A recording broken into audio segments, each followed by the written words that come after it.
To the class. आज हम प्रश्नावली 9.1 के सवाल को देखेंगे। सवाल कह रहा है, सिद्ध कीजिए कि सर्वांगसम वृत्तों की बराबर जीवाएं उनके केंद्रों पर बराबर कोण अंतरित करती हैं, जहां सर्वांगसम वृत्त की त्रिज्या बराबर होती है। तो सबसे पहले हम दो वृत्त बना लेते हैं जो सर्वांगसम हो।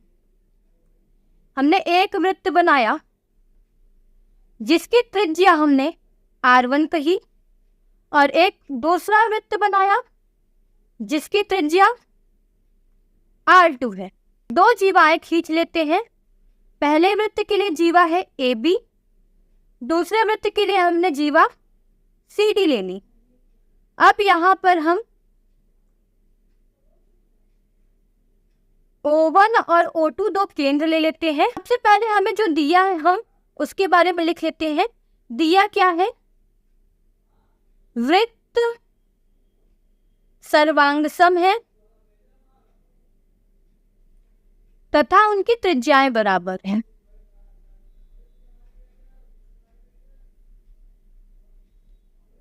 R1 तथा R2 बराबर है। हमें सिद्ध करना है कि सर्वांगसम वृत्तों की बराबर जीवाएं जिनके केंद्र पर बराबर कोण अंतरित करती हैं। तो यहाँ पर जीवा AB तथा जीवा CD ये दोनों बराबर है, ये भी दिया है।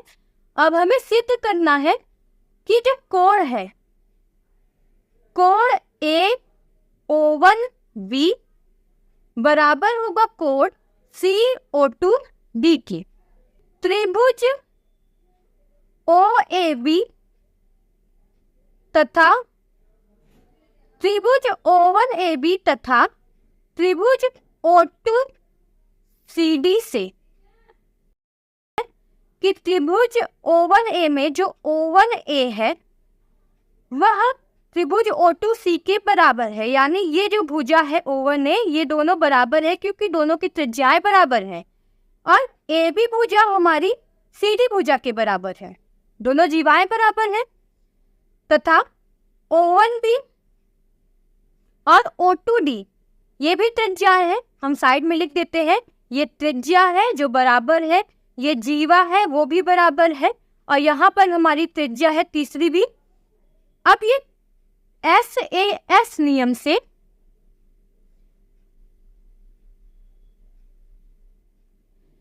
त्रिभुज O1AB सर्वांगसम हो जाता है त्रिभुज O2CD के।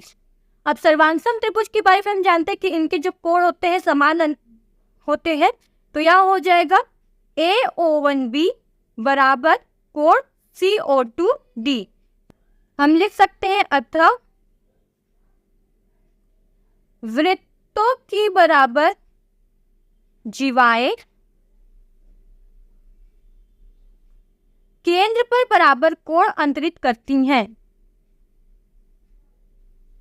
देखते हैं अगला सवाल हमारा कह रहा है, सिद्ध कीजिए कि यदि सर्वांगसम वृत्तों की जीवाएं उनके केंद्रों पर बराबर कोण अंतरित करें तो जीवाएं बराबर होंगी। तो हम सबसे पहले दो वृत्त बना लेते हैं। दो वृत्त पर केंद्र उसका O1 O2 है। O1 से एक भुजा त्रिज्या A और दूसरी O1B। यहाँ से हमें C और यहाँ से D त्रिज्याएं मिली। हमने A और B को मिला दिया और CD को मिला दिया।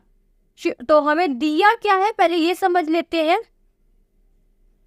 सर्वांगसम वृत्त, वृत्त सर्वांगसम है। तो जब वृत्त सर्वांगसम होते हैं तो उनकी त्रिज्याएं हमेशा बराबर होती। तो हम कह सकते हैं ये R1 R2 के बराबर होगा। और दिया हुआ है क्या कि कोण AO1B कोण CO2D के बराबर है। हमें सिद्ध करना है जीवा AB CD के बराबर है। तो हम त्रिभुज लेंगे AO1B तथा CO2D से। ध्यान दीजिए AO1 त्रिज्या है और CO2 भी त्रिज्या है, दोनों बराबर हैं। फिर हमें कोण मिला है AO1B और कोण CO2D, ये दोनों भी बराबर है। और अगला हम कह सकते हैं O1B बराबर होगा O2D के। ये इसके बराबर है, ये इसके बराबर है और ये एक दूसरे के बराबर है। तो हम लगा सकते हैं भुजा कोण भुजा नियम से। भुजा कोण भुजा नियम से हम कह सकते हैं त्रिभुज AO1B सर्वांगसम होगा त्रिभुज CO2D के।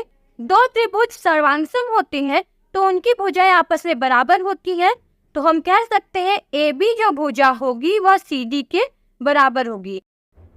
सर्वांगसम वृत्त की जीवा उनके केंद्र पर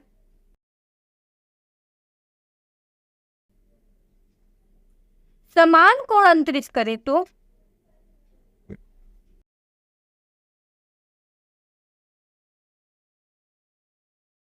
जीवा परस्पर बराबर होगी। प्रश्नावली 9.1 यहीं पे होता है समाप्त। मिलते हैं अगले क्लास में। वीडियो पसंद आई हो तो लाइक कीजिएगा, शेयर कीजिएगा और चैनल को सब्सक्राइब कीजिएगा। अगर कोई डाउट रहा हो तो आप कमेंट कर सकते हैं।